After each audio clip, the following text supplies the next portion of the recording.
Hi, this is Heather Rodriguez with naturalfertilityinfo.com, and today's fertility topic of the week is the fertility diet, one of my favorite topics. What I'm going to cover in this video is I'm going to go over the fertility diet in a nutshell. I'm going to simplify it for you, break it down to basics and bullet points, but I'm also going to talk about how the fertility diet affects specific fertility issues, so you can really see the impact it has on different issues such as endometriosis, sperm health, PCOS, and egg health.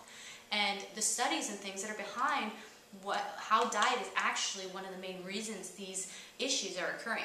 So first, let's go ahead and talk about some of the effects that diet has on fertility. So we're going to start with sperm health. One of the main nutrients that is very important for fertility in both men and women is zinc. But when it comes to sperm health, zinc is one of the most vital nutrients for men. So the thing about zinc is it's a vital mineral, but it's a very sensitive mineral. So when food is cooked, like maybe you've heard oysters are rich in zinc. Well, once they're cooked, a lot of the zinc is destroyed. So some of the best sources of zinc are actually raw nuts and seeds, such as pumpkin seeds, are an excellent source, especially if they're raw, because heat destroys zinc. And zinc is one of the nutrients that the Western world is most deficient in. And I think the reason is because most of our food sources of zinc are cooked, or we don't even eat greens, which is a great source of zinc also. Greens and nuts, most people do not eat. So zinc is vitally important for sperm health. Selenium is another one that is a mineral that's found in dark leafy greens and nuts and seeds that is important for sperm health also. So that is a way that diet impacts fertility. Second way that diet impacts sperm health is through pesticides, herbicides, and the hormones that are given to the animals that people then eat. So what we have found is that over the last 30 years, the sperm counts of men have declined 50%. And this was completely in line with the beginning of the use of the industrial pesticides, herbicides, and pumping up meats and dairy with hormones. There's a direct correlation, and there's studies that have shown this. So eating organic foods is very important, and if you're going to eat meat and dairy, making sure they're organic. Free range and organic is the ultimate. So that is how diet has an effect on sperm health. The next is with endometriosis.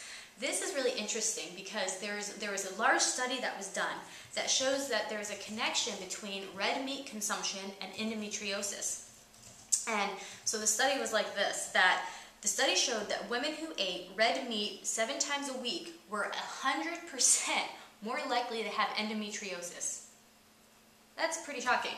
The next part of the study was that they found women who ate pork multiple times per week were 80% more likely to have endometriosis. So red meat and pork. Then they found that women who ate fresh fruit twice a day were 40% less likely to have endometriosis. In the last part of this study, the conclusion was that women who ate 2 servings of green veggies every day were 70% less likely to have endometriosis. So that's huge. That shows, the impact of meat on endometriosis, but it also shows the impact of green vegetables and fruit, smoothies and salads, and dark leafy green vegetables. So that is the impact that diet has with endometriosis. The next is with PCOS. PCOS, the #1 solution to helping with PCOS and getting pregnant despite it is your diet. PCOS is completely diet related. It's an insulin resistance issue. So with a PCOS diet, eating whole foods that have lots of fiber in them, eating whole fresh green foods, eating foods that help to regulate the blood sugar is vitally important for PCOS. So diet has a complete correlation to it, and that's been actually the main therapy that many people suggest, both natural and medical, for PCOS. The last one I'm going to cover in this video is egg health. The diet has a huge role to play with egg health. You have to think of it this way. Your body is constantly making new cells. It's constantly rebuilding itself. It's everything that you're made of, everything that the body pulls from to make itself and repair itself comes from the nutrients you take in as food and as beverage. And this is true for also the foods that you eat that are unhealthy. Whatever you're eating is the building materials for your body. It's the building materials for your uterus, your ovaries, your eggs. The body is constantly rebuilding and replenishing itself. There's a saying, something like every 7 years you have a completely new body because of the how quickly your cells are constantly dying off and rebuilding, dying off and rebuilding. And also when it comes to egg health, having a nutrient-dense fertility diet is so important because you want to have a lot of antioxidants coming into your body from your diet that are helping to protect your eggs, helping to rebuild, but also protect your eggs from the environmental damages of toxins, from the damages of stress that causes free radicals that then go and damage your eggs. So you want to help for rebuilding, not only rebuilding, but also protecting your eggs and protecting sperm health. So eating a healthy fertility diet is extremely important for fertility in very specific ways, and also both for men and women. If you're going to begin a fertility diet, think of, you're coming together to have the DNA of both the man and the woman 50-50 to create this child. If only one person, such as the woman, is adjusting her diet and the man isn't doing much, you're not doing the best that you can to make sure to create a healthy child. Both partners should participate. Okay, so you know the reasons why. Now I'm going to cover the fertility diet in a nutshell. These are just bullet points. 1, eat lots of veggies. Don't be afraid to eat fruit. Eat whole grains, especially the pseudo grains like quinoa, barley, oats, rice, amaranth, and millet. Eat only organic meats. If you're going to eat meat, only organic, preferably free range. And don't eat more than 4 ounces per meal. When you eat fish, eat only wild-caught, non-toxic fish. Wild salmon, Alaskan salmon is an example. Reduce or eliminate dairy. If you're eating dairy, make sure it is organic. It must be organic, and preferably raw or fermented. This helps with the digestion of dairy. When dairy is pasteurized, it's very hard to digest as the molecules have been changed. But raw dairy and fermented dairy are beneficial foods. So make sure they're organic, so you're not adding extra hormones into your body from the foods that you're eating.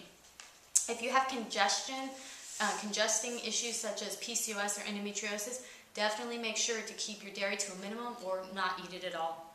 There's some great alternatives to milk, such as nut milks, and we have a lot of recipes for that in the recipes section of this website. The next is eggs and beans are great. Make sure that you eat plenty of those. And here's some things to avoid on the fertility diet. Avoid soy foods, avoid sugar, artificial sweeteners, and all processed foods. Ideally, no processed foods in your diet. And then the last is that the best oils for cooking are grapeseed oil, walnut oil, or olive oil. Avoid canola oil, avoid soy oil. They're not healthy oils. These other oils are adding essential fatty acids to your diet. And they're very healthy for you, and they have high heat thresholds, so the essential fatty acids in them actually do not get destroyed at temperatures which you're sauteing the foods at. They stay good for a long time. So some tips on getting started on the fertility diet. One tool we have is called the 21-Day Fertility Diet Challenge. This is a great way to get started on a fertility diet. It's a 21-day challenge where you add 5 things into your diet that we have a list of, the important 5, and it's a great way to start the habit and to get into a fertility diet. The next resource we have for you is we have a ton of recipes to help you to start switching the way that you're eating so you can get more greens in, which we read are so important. So you can get more fruits in through smoothies, which you've heard is so important. Get more fiber, etc. So I hope you found this helpful. That is the fertility diet in a nutshell. And I want you to think about this week, look at what you're eating and really think about, this is what makes up my body, this is what makes up my hormones, my eggs, my uterus, and this is what will make up eventually my baby. So really think about what you're eating because it does have a huge impact. And that's your fertility, your fertility thought and motivation for the week. If you have any questions or comments, please post them below. And this was your Motivational Monday talk with Heather.